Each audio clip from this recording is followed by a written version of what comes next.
Hello everyone, स्वागत है आप सभी का कबीर मैथ्स पर। दोस्तों हम डिस्कस कर रहे हैं एमपी टेट के कुछ प्रीवियस ईयर क्वेश्चंस। दोस्तों ये थर्ड क्लास है, दो क्लासेस हो चुकी हैं, तो जिन्होंने अभी वो नहीं देखी देख सकते हैं। और हम स्टार्ट करते हैं दोस्तों आज की क्लास। देखते हैं पहला क्वेश्चन। एक संख्या में 20% की वृद्धि करने से 240 प्राप्त होता है।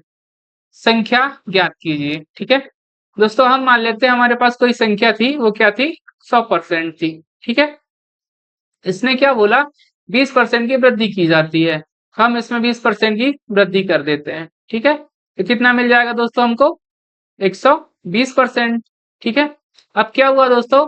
वृद्धि करने के बाद 240 प्राप्त होता है, तो 120% बराबर कितना हो जाएगा दोस्तों? 240। ठीक है, आप देख रहे हो दोस्तों 120 का दो गुना कितना है? 240। ठीक है, तो 120 एकम 120, 120 दूनी 240, दो मिल गया। आप कह सकते हो दोस्तों 1% बराबर कितना मिल गया हमको? 2 के बराबर। हमें क्या प्राप्त करना है? संख्या। संख्या कितनी थी हमारी? 100%। तो क्या करते हैं, दोनों साइड 100 से गुणा कर देते हैं। ठीक है, इस साइड भी और इस साइड भी। यहाँ कितना हो जाएगा दोस्तों? 100% हो जाएगा, जो कि हमारी संख्या है। और यहाँ कितना हो जाएगा दोस्तों? 200, जो कि हमारी वास्तविक संख्या है। ठीक है, तो इसका आंसर क्या हो जाएगा दोस्तों? 200। अगला क्वेश्चन देखते हैं। 28% को अनुपात के रूप में परिवर्तित कीजिए। ठीक है, दोस्तों जब भी परसेंट को अनुपात के रूप में परिवर्तित करते हैं, तो क्या करते हैं? 28 अपॉन प्रतिशत को हटाएंगे दोस्तों, तो क्या हो जाएगा? नीचे 100 लग जाएगा। दोस्तों इसको इस प्रकार से भी लिख सकते हैं, 28 अनुपात 100। ठीक है, अब इसको मैं सिंप्लीफाई कर लेता हूं। तो 2 से काटेंगे तो कितना आएगा दोस्तों? 14। इसको 2 से काटेंगे तो कितना आएगा दोस्तों?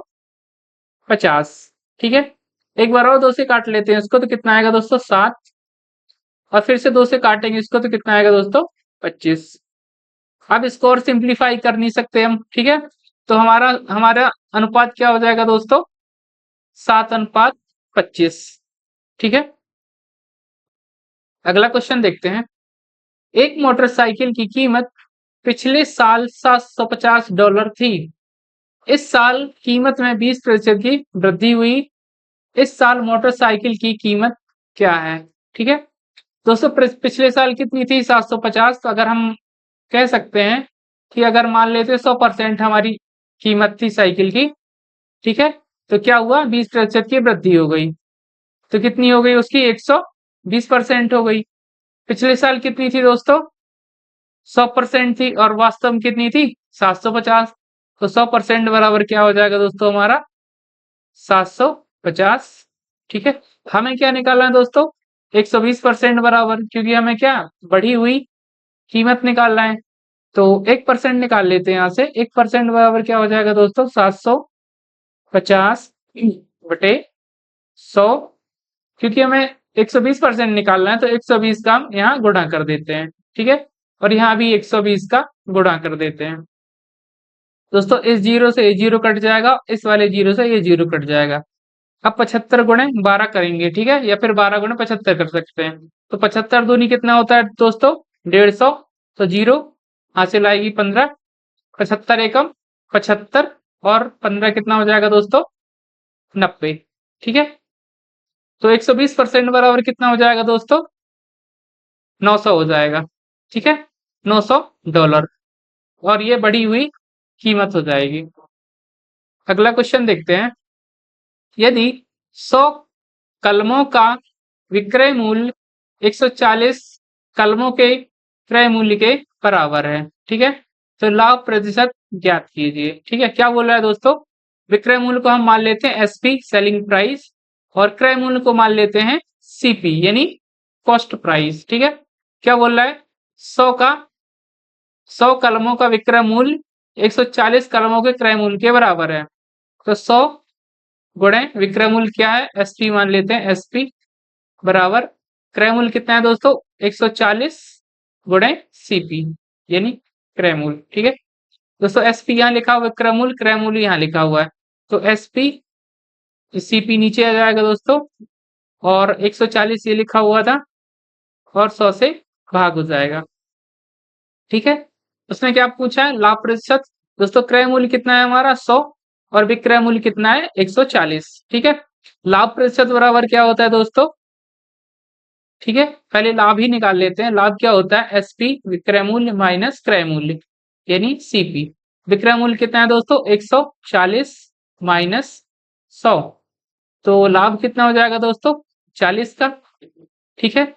और क्योंकि प्रतिशत पूछा है तो लाभ प्रतिशत बराबर क्या होता है दोस्तों, लाभ जितना हुआ है गुणे 100 बटे क्रय मूल्य। क्रय मूल्य कितना था दोस्तों 100 ही था, तो ये लिख देंगे दोस्तों। 100 से 100 कट जाएगा, बचेगा कितना 40, क्योंकि 100 से गुणा किया था इसलिए परसेंट लग जाएगा। ठीक है। तो लाभ प्रतिशत कितना हो जाएगा दोस्तों 40%। अगला क्वेश्चन देखते हैं दोस्तों। यदि x अनुपात y 5 अनुपात 6 है तो 2x प्लस 3y अनुपात 3x प्लस 5y का मान क्या होगा। ठीक है। दोस्तों x की वैल्यू कितनी है 5 और y की वैल्यू कितनी है 6, हमें इसमें रखनी है, पुट कर देंगे। ठीक है। 2x कितना है दोस्तों 5 प्लस 3y कितना है दोस्तों 6 अनुपात 3x 3 इंटू एक्स कितना है दोस्तों 5 प्लस 5 इंटू वाई कितना है दोस्तों 6। इसको सिंप्लीफाई कर लेंगे तो कितना हो जाएगा 5 दूनी 10 प्लस 6 3 18, 18 प्लस 10 कितना हो जाएगा दोस्तों 28 अनुपात 5 3 15 और 6 पंचे 30, 30 15 कितना होता है दोस्तों 45। तो क्या मान हो जाएगा दोस्तों इसका 28 अनुपात 45। कौन सा है, चौथा ऑप्शन सही है। ठीक है। चलते हैं अगले क्वेश्चन पर। क्या लिखा हुआ है, दो संख्याएं एक तीसरी संख्या से क्रमशः 130% और 30% और 60% अधिक है। ठीक है। दो संख्याओं का अनुपात कितना है। ठीक है। दोस्तों मान लेते हैं तीसरी संख्या, थर्ड नंबर क्या है 100% है, तो सेकंड नंबर कितनी हो जाएगी दोस्तों, सेकंड 60% अधिक है। 100 से 60% अधिक कर देंगे कितना आ जाएगा दोस्तों 160%। और पहला नंबर कितना अधिक है दोस्तों, फर्स्ट नंबर कितना हो जाएगा 30% अधिक है 100 से, तो 130%। उसने क्या पूछा है दोस्तों, दो संख्याओं का अनुपात, यानी पहली संख्या और दूसरी संख्या जो दी हुई है उसी का अनुपात पूछा है। तो 130% अनुपात 160%। ठीक है। दोस्तों परसेंट से परसेंट कट जाएगा, जीरो से जीरो कट जाएगा, हमें क्या मिलेगा दोस्तों 13 अनुपात 16। ठीक है। कौन सा ऑप्शन है, पहला ही ऑप्शन। ठीक है। दोस्तों अगर वीडियो हेल्पफुल लगे तो आप सब्सक्राइब जरूर करें, क्योंकि ऐसे वीडियोस में लाता रहता हूं। और देखते हैं दोस्तों अगला क्वेश्चन। यदि 42 डिवाइड 3 के into 3 minus 22 divide 11 plus 4 equal to 28, तो के का मान हमें निकालना है। ठीक है। दोस्तों 42 भागे 3 तो कितना हो जाएगा, सीधे हमें 14 3 42 होता है 14 हो जाएगा, प्लस के इंटू 3 तो कितना हो जाएगा दोस्तों 3 के, माइनस 22/11 कितना हो जाएगा दोस्तों 2, प्लस 4 बराबर कितना हो जाएगा 28 हो जाएगा। ठीक है। दोस्तों अब क्या करेंगे इसमें, 4 माइनस 2 प्लस 4 कितना हो जाएगा +2, +2 और 14 कितना हो जाएगा दोस्तों 3 के, प्लस प्लस 2 यहाँ से मिल जाएगा हमको और 14 ये है तो कितना हो जाएगा 16 बराबर कितना लिखा हुआ है 28। ठीक है। 3 के बराबर क्या हो जाएगा दोस्तों, यहाँ प्लस में है 16 तो यहाँ क्या माइनस में हो जाएगा 28 माइनस 16 कितना हो जाएगा 2 और 1, और के यहाँ दोस्तों के का 3 से गुणा हो रहा है तो यहाँ क्या हो जाएगा भाग, तो 3 कम 3 3 चौके 12 4 आ जाएगा। ठीक है। के का मान क्या मिल जाएगा हमको 4। कौन सा ऑप्शन है, पहला ऑप्शन। अगला क्वेश्चन देखते हैं। यदि 4500 रुपए की धनराशि का 8% वार्षिक साधारण ब्याज की दर से 4 वर्ष की अवधि के लिए निवेश किया जाता है। ठीक है। तो अवधि के अंत में भुगतान की जाने वाली धनराशि ज्ञात कीजिए। ठीक है। दोस्तों भुगतान की जाने वाली राशि निकालना है, मतलब अवधि के अंत में, यानी मिश्र धन निकालना है। ठीक है। मिश्र धन यानी कंपाउंड इंटरेस्ट हमको निकालना है। तो क्या करते हैं दोस्तों, कंपाउंड इंटरेस्ट बराबर क्या होता है, कंपाउंड इंटरेस्ट CI बराबर क्या होता है दोस्तों, इंटरेस्ट प्लस प्रिंसिपल यानी ब्याज प्लस मूलधन। ठीक है, यहाँ पास हमें अमाउंट निकालना है दोस्तों, CI नहीं है, ये अमाउंट है यानी मिश्र धन निकालना है। कि मिश्र धन बराबर क्या होता है, ब्याज प्लस मूलधन। ठीक है, तो ब्याज निकाल लेते हैं। ब्याज का फॉर्मूला क्या होता है दोस्तों, इंटरेस्ट का principal into rate into time upon 100, मूलधन गुणे दर गुणे समय बटे 100। ठीक है, इस पर अप्लाई कर देंगे। मूलधन कितना था 4500 गुणे 8, दर समय कितना था 4 वर्ष बटे 100 हो जाएगा। ठीक है दोस्तों, ये जीरो से ये जीरो कट जाएगा और इससे ये कट जाएगा। ठीक है, अब क्या करेंगे दोस्तों, 45 चौके कितना होता है दोस्तों, 45 दूनी 90, 90 दूनी 180, 180 गुणे 8 करेंगे। ठीक है, 180 गुणे 8 कितना होता है दोस्तों, 18 इंटू 8 कितना, 144, 144 और एक ये जीरो, कितना मिल जाएगा हमको 1440। 1440 क्या मिल गया दोस्तों हमको, ब्याज। 1440 ब्याज है, क्योंकि हमें मिश्र धन निकालना था तो अब मूलधन में जोड़ देंगे। तो क्या लिखा हुआ है, 4500 और ऐड कर देंगे, 4500। ठीक है, 0 0 5 4 9 4 1 5, तो कितना हो जाएगा 5900। कौन सा ऑप्शन है, सॉरी यहाँ पास 1440 होना चाहिए था, 1440, हमने यहाँ 1440 लिखा था ना, तो इसमें ऐड करेंगे तो कितना हो जाएगा दोस्तों 5940। थोड़ी थोड़ी सी मिस्टेक्स हो जाती हैं। तो कौन सा ऑप्शन सही हो जाएगा दोस्तों, दूसरा ऑप्शन।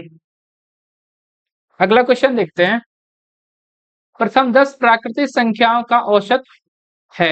ठीक है दोस्तों, प्राकृतिक संख्याएं क्या होती हैं, जो एक से स्टार्ट होती हैं, एक से स्टार्ट होती है, 1 2 और अनंत तक जहां तक जाती है। क्योंकि उसने 10 बोला है तो हम 10 तक लिखेंगे, 1 2 3 4, 3 2 बार लिख गया, 5 6 7 8 9 10। ठीक है, इन सभी का दोस्तों क्या निकालना है, औसत निकालना है। औसत निकालने के लिए क्या करेंगे दोस्तों, इन सभी संख्याओं को जोड़ेंगे। ठीक है, जोड़ने के बाद जितना आएगा उसमें टोटल संख्याएं कितनी है 10, तो 10 से भाग दे देंगे। ठीक है, या फिर एक तरीका और है दोस्तों, क्या करेंगे, पहला नंबर, क्योंकि ये सारे संख्या ऑर्डर पे लिखी हुई हैं, एकदम सीक्वेंस पे लिखी हुई हैं, ठीक है, बढ़ते हुए क्रम में, तो क्या करेंगे, पहली संख्या प्लस अंतिम संख्या, अंतिम संख्या क्या है 10। ठीक है, और डिवाइड बाई 2 कर देंगे। ठीक है, कितना हो जाएगा दोस्तों, 10 प्लस 1 11, 11 बटे 2 यानी कितना हो जाएगा दोस्तों 5.5। ये हमारा औसत निकल आएगा। ठीक है, आप इस तरीके से ट्राई करना, जो ये आंसर आया वही आंसर आएगा। अगला क्वेश्चन देखते हैं। यदि दी हुई संख्या ये है 9 से विभाज्य है तो ए का मान के बराबर होगा। ठीक है, दी हुई संख्या क्या है दोस्तों, 6 4 2 8 ए 8 और 3। 9 की डिविजिबिलिटी क्या होती है दोस्तों, दी हुई संख्याओं के अंकों का योग या तो 9 होना चाहिए या फिर 9 की संख्याओं का मल्टीपल होना चाहिए। ठीक है, ये मल्टीपल यानी 9 हो या फिर 18 हो या फिर 27 हो या फिर 36 हो या फिर एन कोई भी संख्या हो, लेकिन वो संख्या 9 का मल्टीपल होना चाहिए। तो हम क्या करते हैं, सभी संख्याओं को ऐड कर लेंगे। ठीक है, और जो संख्या कमेगी तो हम क्या करेंगे, मल्टीपल बनाने के लिए उसे ऐड कर देंगे। जोड़ते हैं दोस्तों, क्या है, 6 4 10, 10 2 12, 12 8 कितना होता है 20, 20 प्लस 3 23। ठीक है, 23 प्लस 8 कितना हो जाएगा दोस्तों, 23 प्लस 8 होता है 31। ठीक है, 31 प्लस 1 बराबर क्या आना चाहिए दोस्तों, 9 का मल्टीपल, यानी कौन सी संख्या मान सकते हैं, 27 मानेंगे तो कम हो जाएगा, तो हम 36 मान लेते हैं। ठीक है, 36 हो जाएगा। ए बराबर क्या हो जाएगा दोस्तों, 36 माइनस 31, क्या मिल जाएगा हमको 5। ठीक है, तो ए का मान क्या मिल जाएगा दोस्तों हमको 5, और ये हमारा आंसर हो जाएगा।